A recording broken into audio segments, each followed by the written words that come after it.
Now, we get to welcome the new superintendent for the Kansas City, Missouri School District, Dr. Mark Bedell. Dr. Bedell has found time to come and join us today. I know his schedule has to be extremely hectic as he begins on this journey, but you will always be welcome here. Dr. Bedell, I just want to welcome you on behalf of Linc and just give you an opportunity to share with us, some of the challenges you see, some of your vision, and we'll open it up to questions, just have a little interaction. All right, well, thank you, Linc, one for the partnership, but also giving me an opportunity here to just introduce myself to the community even further. I've just started week 3, and it has been intense. Long days, early days, late nights, but the truth is I'm actually having a great time. I've actually shared this with my wife last week. She brought dinner to my office, I want to say on Thursday, because I was just working an extremely long day. And I told her, I said, there are a tremendous amount of challenges ahead of us, not only just myself as the superintendent, but as a family, as we do everything in our power to come into this city and to try to make a difference. And my wife and I have both vowed that we would be committed to this city. In fact, we've recently found a home that hopefully everything will go through, and we will be able to close on that home, and it's about 5 minutes away from the 2901 Troost address, so we're living right in the core of the city. Our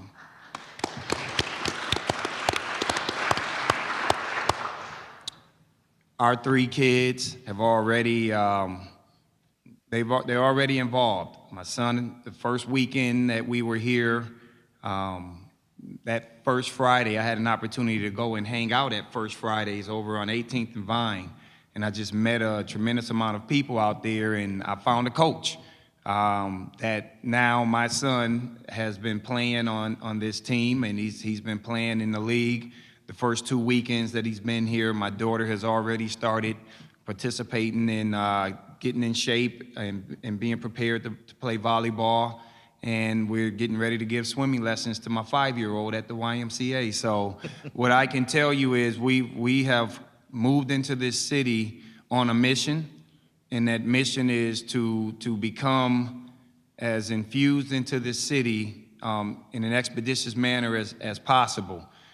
So what have I been doing during these first 10 days? And I know I had an opportunity to also come in and do 10 days prior to the start of my contract. And what that has done is given me an opportunity to just get out into our schools, meet with some of our students, talk with some of our building leaders, some of our teachers. And what I'm trying to do is to just get a feel for where we are as a school system from a cultural standpoint, from a climate standpoint, and then most importantly, what are we doing from a curriculum instruction and assessment position? What do we have to do as a school system to obtain full accreditation? And I know that that's on, it's interesting because that's been the number 2 question. The first question has been, how long are you going to stay around, right? But, which is kind of crazy. I'm thinking accreditation should be the number 1 question, but I understand why that's number 2, because if there's no consistency, and every 2 or 3 years we are recycling superintendents, then things start and they stop, and then the consistency of being inconsistent continues.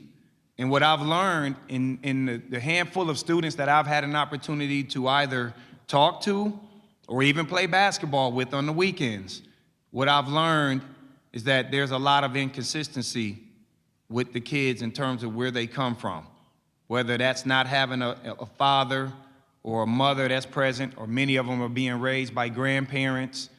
And so if the school system is not consistent in what we do from a leadership standpoint, making sure that we bring stability, then you're right, we're going to continuously have this repeated cycle of a broken school system. And so I'm here because I truly want to break that trend, and I don't think that it's a smart investment to come in and purchase a home just to be here for 1 or 2 years. I just don't think that's smart. Secondly, my kids are in the 8th and 9th grade, and I have a kindergartner. I just can't simply afford to interrupt their education anymore. And I don't, you know, they're going to meet a lot of friends. They're starting to meet friends. I want my kids to be graduates of this school system.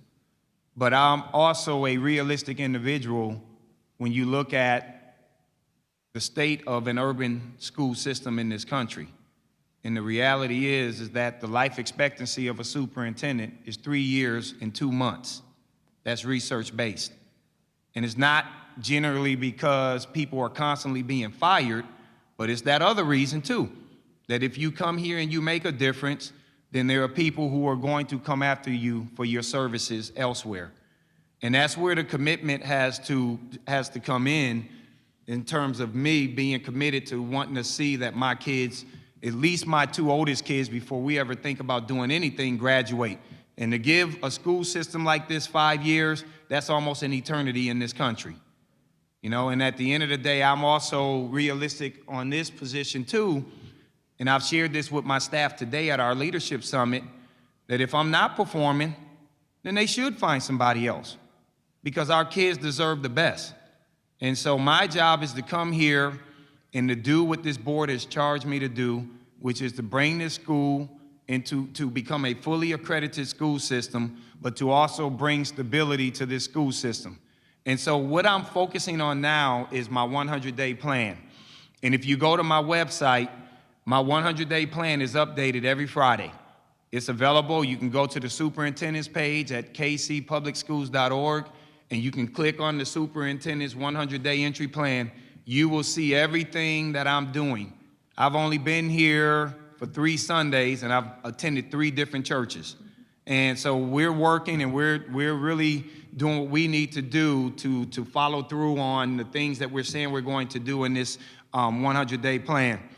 But the focus and the goals of my 100-day plan are this. We want to develop a unified school district governance by creating a transparent, trusting, and collaborative working relationship with the board of directors. And so I've had an opportunity to spend quite a bit of time with our board members, one-on-one, but even outside of work, where I'm having an opportunity to just sit down and talk to some of our board members to build that working relationship, because I know that if we have a cohesive working relationship, we're going to be on the same playing field. The same message will come out of this school system, that we're all together. And so that's one of my major focuses, and we're looking to schedule our first board retreat where we will be able to sit in, and I'll work with Melissa, our board president, to come up with that agenda. I have some ideas on things that I definitely believe we need to focus on as we continue to work together as a board and as a school system. The second area that I want to focus on is making sure that there's an intentional focus on the instructional programming, and that we are looking at how do we reallocate our resources to provide the most support to our kids that need it the most. So I'm going to talk a lot about equity versus equality, and we have to look at those things because we know that some of our kids have major resource gaps that they have no control over. And it's our job as a school system to provide to fill in those gaps.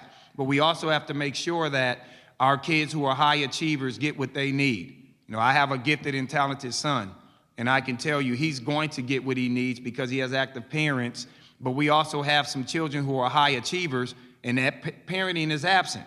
So what are we doing to add value to those kids, right? And that's the thing that I push my new principal on at Lincoln, right? Okay, it's great that you're the #1 school, and we have the #1 school in the state of Missouri, but when I look at our IB scores, it doesn't speak to that. And so what are we doing to make sure that our IB scores are #1 in the country too, and #1 in the state, but #1 in the country?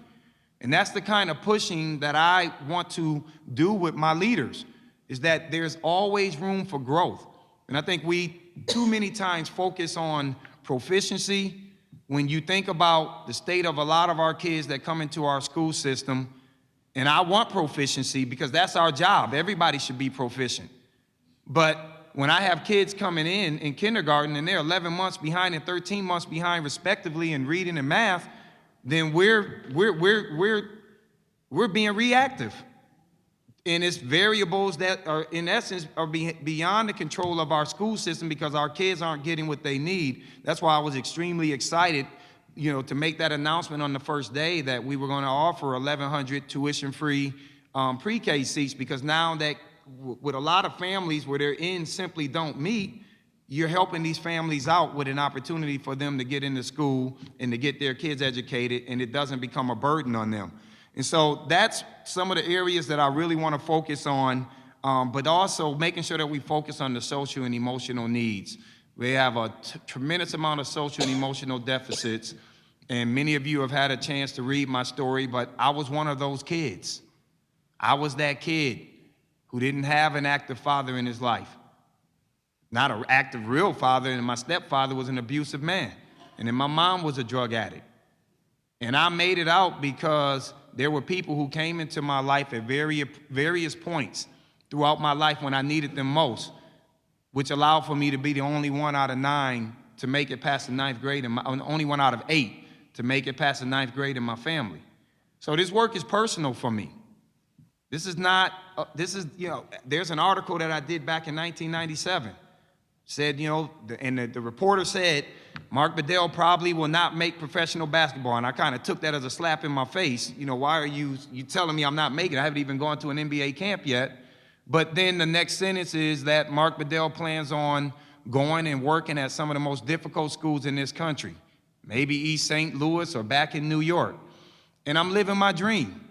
This is my dream, to come out here and to truly make a difference.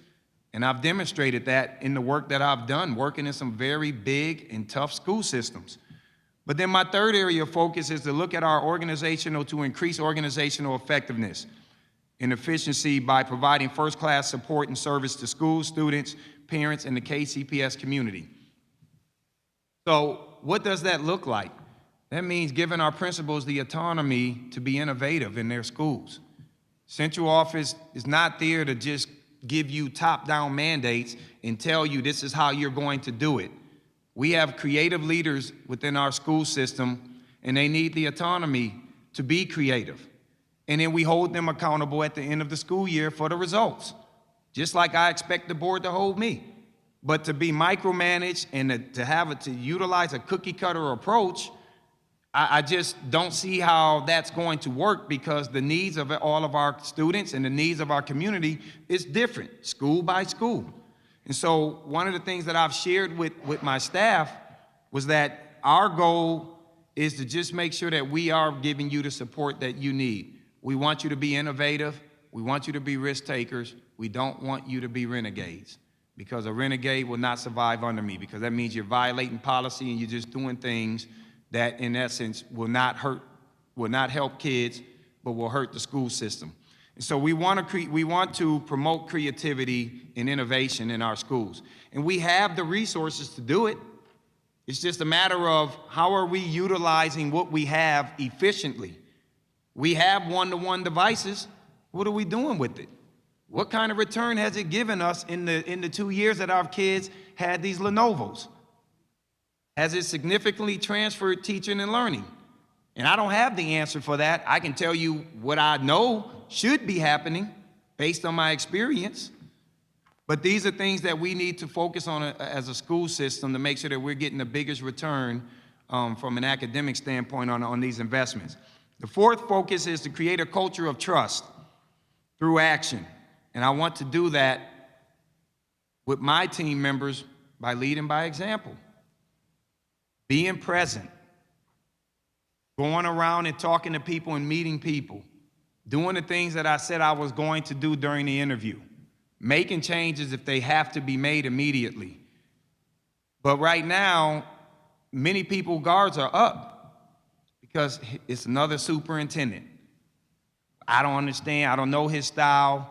I don't know if he's using our school system as a stepping stone to get to the next big gig. And so people's guards are up. And I have to come in here and I have to lead by example, and I have to break that. And I only can do that through my action and my interaction with my staff. And then the fifth one, and this one is critical, because what I hear from the community, and when I came here and interviewed, all I did was walk around before I even had my first interview, and I just asked people, I'm thinking about moving my family here. I'm an independent researcher. That's what I told folks. And I said, can you tell me about this Kansas City public school system?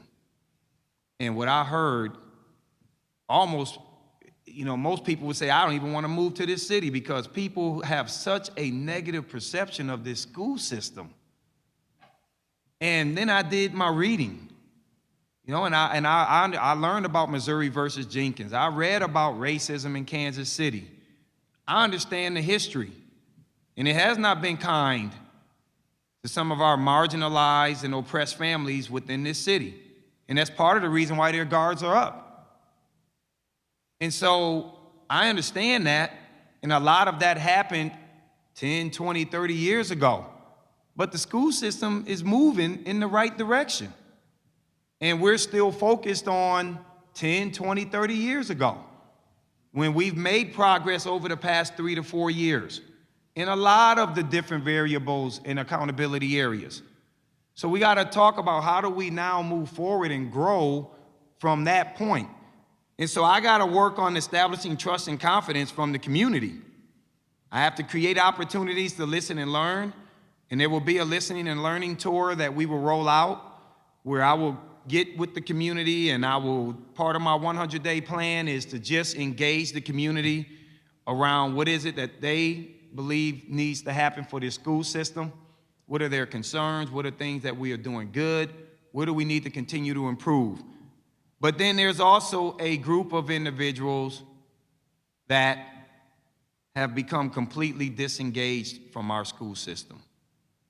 And they don't have any trust, they're not involved, and they don't want to be involved. And some of them have kids that attend this school system. And I have to get out, and we have to go to them and reach them where they are. We can't expect them to come to 2901 Truths. But the beautiful part is 2901 Truths really does open up accessibility and more opportunities for the community at large to interact with our school system. So I'm absolutely happy about that location. And we are getting ready to do a back to school festival, which has really caught a lot of momentum on August 6th from 10 to 2.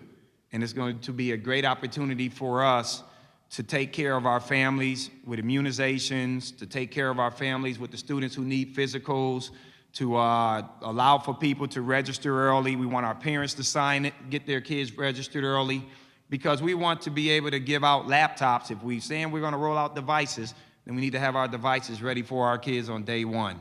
And a lot of that requires, too, that we have permission and parent permission, or we have a system in place where we can ensure that there's an accountability with those devices.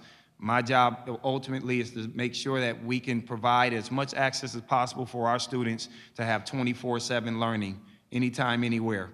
And I've talked to my staff about that today. Ultimately, what does that look like? That's a process, but there's some things that we can do in the immediate, and I know my staff is working on that. So in the short term, these are the things that I'm working on over the first 100 days. And then we're going to engage the community in our strategic planning process. We're putting an RFP out right now. I don't think that we've had a strategic plan in our school system for a while, because I know a lot of what's been done over the past couple of years is trying to do everything in our power to prevent being taken over by the state. And I want to commend our staff and the members within this community who have been supporting us in that effort. But we do have to put together a 5-year strategic plan that will guide the work that we're going to do, and that needs to be a collaborative process. And so we're going to look to have a consultant that will lead us through that work, and it'll be something that we would look to roll out sometime in the spring, and there could potentially, depending on what this plan articulates that we need to do, then I may look at a reorg, I may look at doing some things differently, but all of that is down the line. But when we get ready to start school the following school year, the goal is to have a strategic plan in place that the board has approved, and one that is collaborative and really will have the voices of many of you all that are in here and many of our community members. So that's kind of where we are as far as the progress that I can provide to you right now based on my first 2 weeks here. Well, that was outstanding. Yes, absolutely, absolutely.